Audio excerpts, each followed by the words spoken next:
다 함께 사도신경 하심으로 1월 27일 새벽 예배를 하나님 앞에 드리겠습니다. 전능하사 천지를 만드신 하나님 아버지를 내가 믿사오며 그 외아들 우리 주 예수 그리스도를 믿사오니 이는 성령으로 잉태하사 동정녀 마리아에게 나시고 본디오 빌라도에게 고난을 받사 십자가에 못 박혀 죽으시고 장사한 지 사흘 만에 죽은 자 가운데서 다시 살아나시며 하늘에 오르사 전능하신 하나님 우편에 앉아 계시다가 저로서 산자와 죽은 자를 심판하러 오시리라. 성령을 믿사오며 거룩한 공회와 성도가 서로 교통하는 것과 죄를 사하여 주시는 것과 몸이 다해 사는 것과 영원히 사는 것을 믿사옵나이다. 아멘. 찬송가 384장 찬양하겠습니다. 찬송가 384장입니다.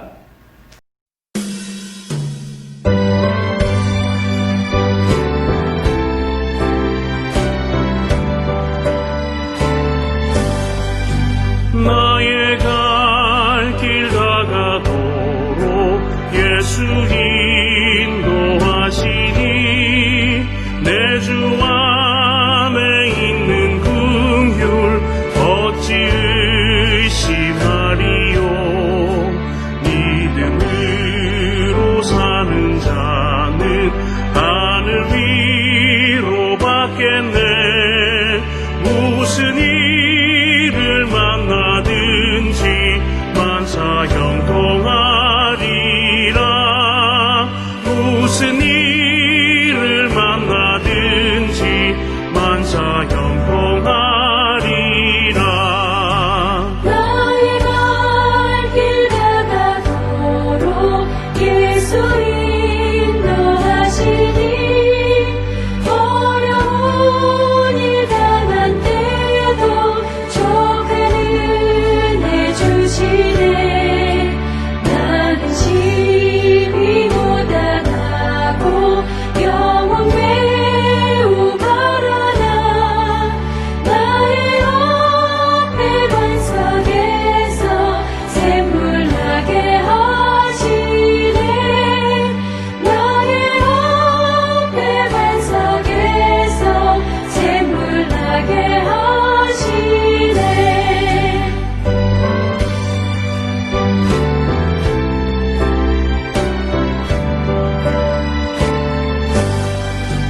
나의 갈 길 다가도록 예수 인도하시니 그의 사랑 어찌 큰지 말로 할 수 없도다.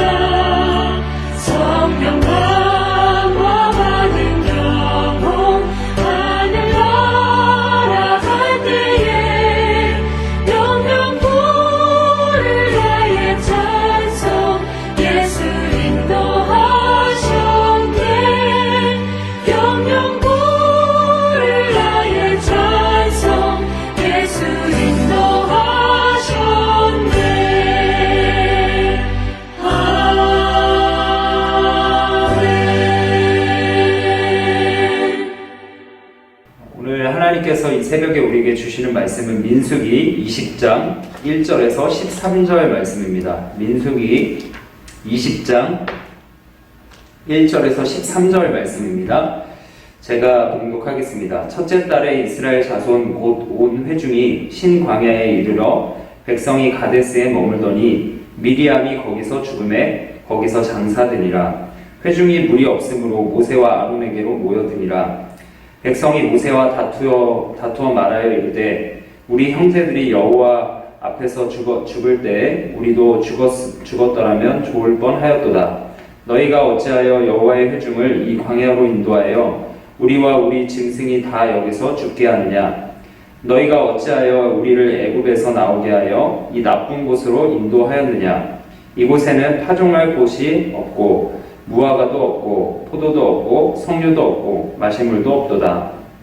모세와 아론이 회중 앞을 떠나 회막문에 이르러 엎드리매 여호와의 영광이 그들에게 나타나며 여호와께서 모세와 말씀하여 이르시되 지팡이를 가지고 내 영 아론과 함께 회중을 모으고 그들의 목전에서 너희는 반석에게 명령하여 물을 내게 하라. 내가 그 반석이 물을 내게 하여 회중과 그들의 짐승에게 마시게 할지니라. 모세가 그 명령대로 여호와 앞에서 지팡이를 잡으니라. 모세와 아론이 회중을 그 반석 앞에 모으고 모세가 그들에게 이르되 반역한 너희여 들으라. 우리가 너희를 위하여 이 반석에서 물을 내랴 하고 모세가 그의 손을 들어 그의 지팡이로 반석을 2번 치니 물이 많이 솟아나오므로 회중과 그들의 짐승이 마시니라.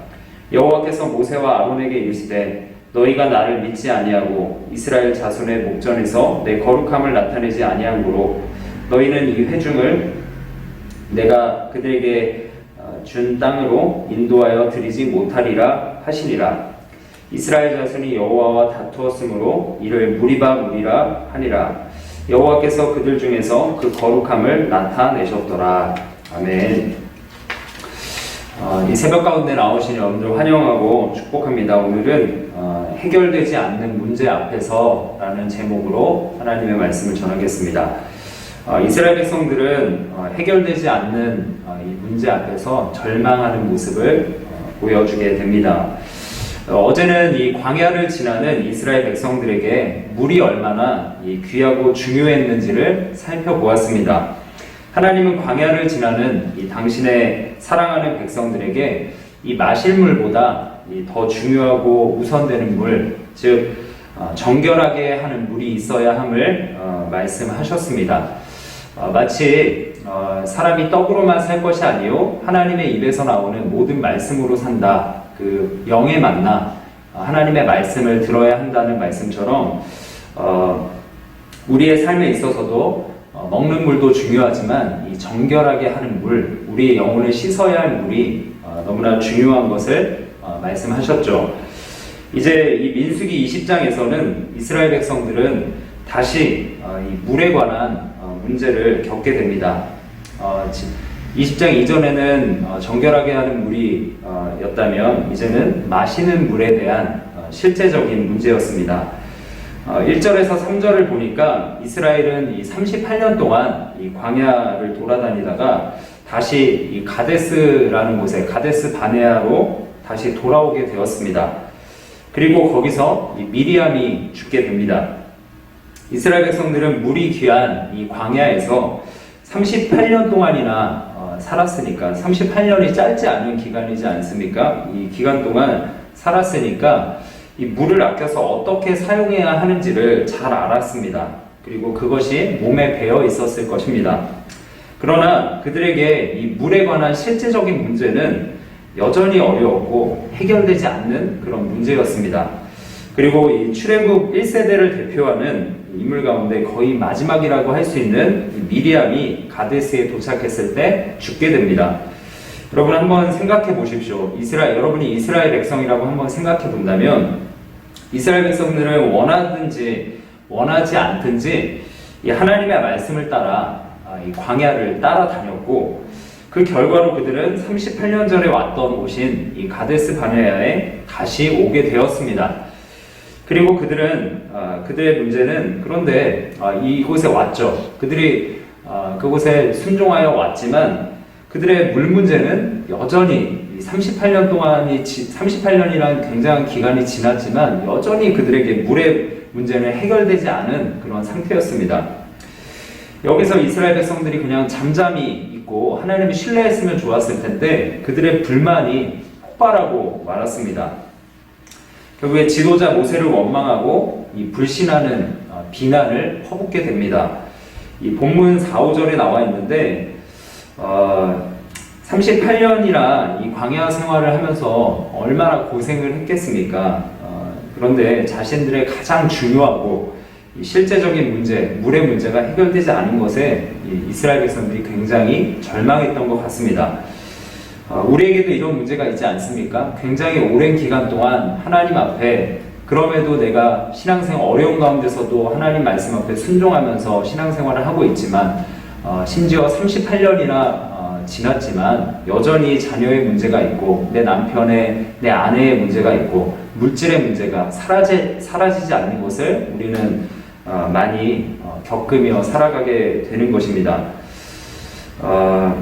참 어렵습니다. 이렇게 해결되지 않는 문제, 신앙생활을 오래 해도 해결되지 않는 문제, 우리도 이스라엘 백성들처럼 절망할 때가 있다는 거죠. 하지만 여러분, 또 한 가지를 우리가 이 시간 생각해 봤으면 좋겠습니다. 광야에서 이스라엘 백성들은 그동안 하나님께 얼마나 큰 영적인 복과 은혜를 받았습니까?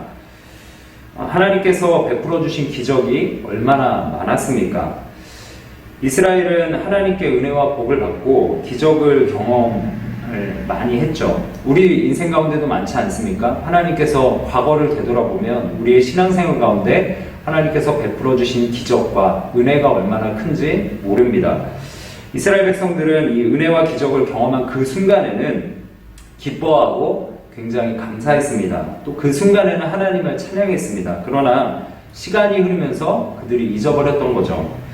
다시 불평하기 시작했습니다. 하나님의 은혜를 돌보아 주시는, 하나님의 은혜로 우리를 돌보아 주시는 하나님의 사랑을 잊어버렸고, 하나님의 그 놀라운 능력, 모든 하나님께서 구름 기둥과 불 기둥으로 인도하시면서 그들에게 인도하심과 또 만나와 메추라기를 보내주셔서 그들에게 모든 것들을 먹이셨던 것들을 그 능력을 잊어버렸습니다. 그들은 그런 것들은 다 잊어버리고 눈앞에 있는 문제, 당장 해결되지 않는 이 실제적인 문제 앞에 무너져버리고 만 겁니다. 그러나 사랑하는 성도 여러분, 우리는 하나님께서 주시는 이 영적인 신령한 복, 또 은혜를 볼 수 있는 믿음의 눈이 있어야 할 줄 믿습니다. 이것은 아무나 볼 수 있는 것은 아니죠. 하나님께서 우리에게 영안의 눈을 열어주셔야 그때에만이 우리가 과거에 있던 하나님의 놀라운 은혜와 그 축복을 다시 한번 생각할 수 있고 바라볼 수 있게 되는 것입니다. 우리가 이렇게 이 신령한 것들, 하나님께서 베풀어 주신 놀라운 은혜들을 바라볼 수 있어야, 그래야 우리가 인생 가운데 실컷 고생하고 난 후에 아무 것이 얻은 것이 없다는 그런 불평이 나오지 않게 되는 것이죠. 그래야 고난 후에 우리의 믿음이 성장하고 하나님을 높이고 그렇게 간증하는 축복을 누리게 되는 것입니다. 여러분, 우리의 인생 가운데 이렇듯 이스라엘 백성들처럼 한계점에 도달했을 때 우리는 하나님의 기적을 기다려야 할 줄 믿습니다. 한계점은 하나님의 기적을 경험할 수 있는 포인트입니다.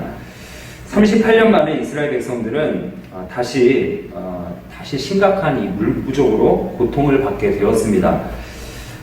대개의 경우 사람들은 부족한 것이 하나가 있으면 그것으로 그치지 않죠. 지금까지 누적되어 있던 불만과 또 참아왔던 불만이 터져서 폭발해 버립니다. 그러나 믿음의 관점으로 보자면 이것은 아직 신앙적으로 성숙하지 못했다라는 그런 증거죠.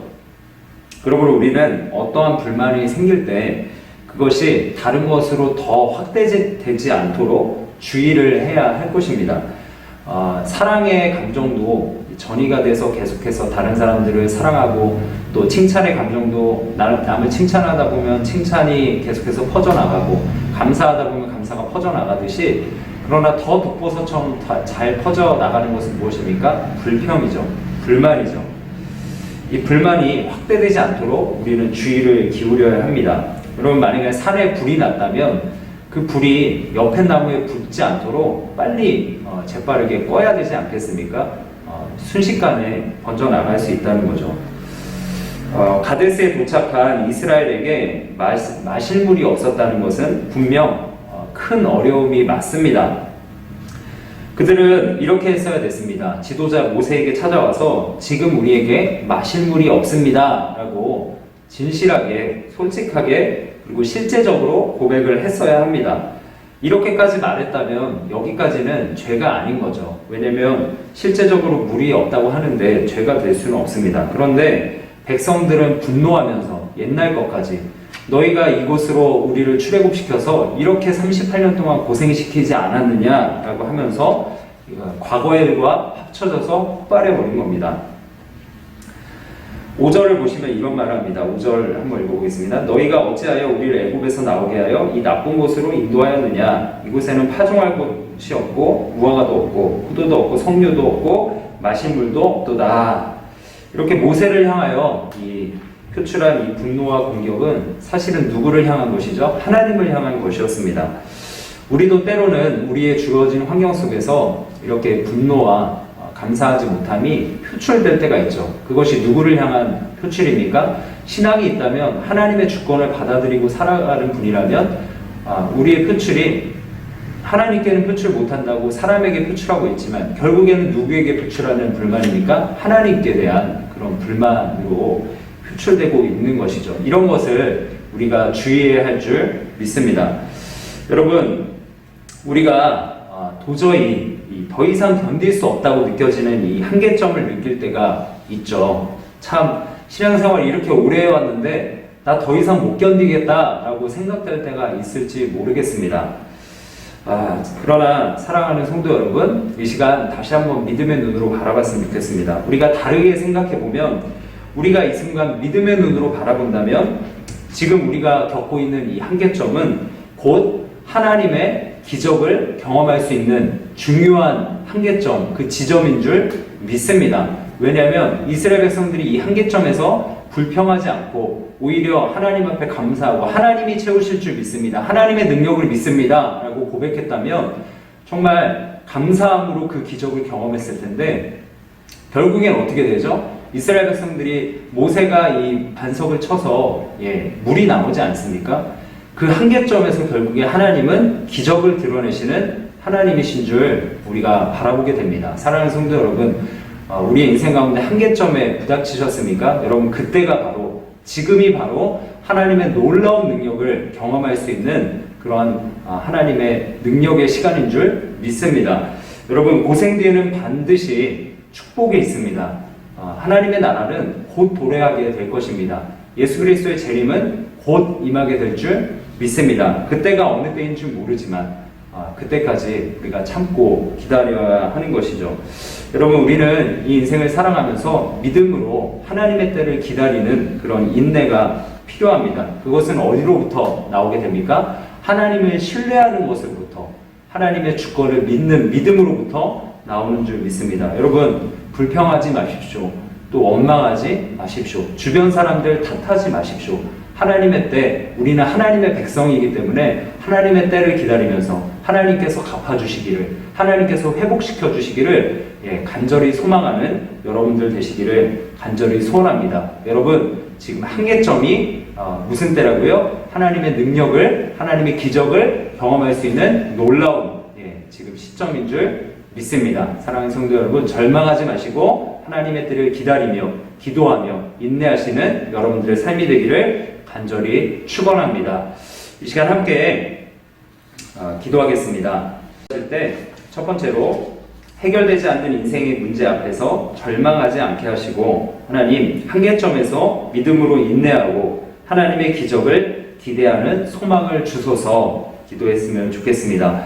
또 두 번째로 주일 예배가 점차적으로 회복되게 하소서. 정부의 방역 지침 완화로 10% 100명이 예배하게 되었는데 더 확대되어서 우리 모든 성도님들이 함께 나와 예배할 수 있는 그날이 오게 하여 주시고 코로나 확산세도 점점 잠잠해질 수 있도록 하나님께서 은혜를 달라고 기도했으면 좋겠습니다. 마지막으로 기도하실 때 이번 주 주일에 있을 꿈세대 예배, 온가족 예배 명칭이 변경되었습니다. 꿈세대 예배로 우리가 함께 드리게 됩니다. 이번 주는 특별히 미취학부, 영아부, 유치부가 통합된 미취학부가 올라와서 우리 장년들과 함께 연합 예배를 드리게 될 때 하나님의 크신 은혜가 있게 하여 주시고 특별히 담임 목사님께서 강조하시는 가정 예배가 회복되고 또 다음 세대가 온전하게 회복될 수 있는 귀한 예배의 시간이 될 수 있도록 정말 꿈이 있는 세대가 우리 다음 세대가 될 수 있도록 하나님께서 축복해 달라고 이 시간 주님의 이름 한번 부르짖고 합심으로 기도합니다.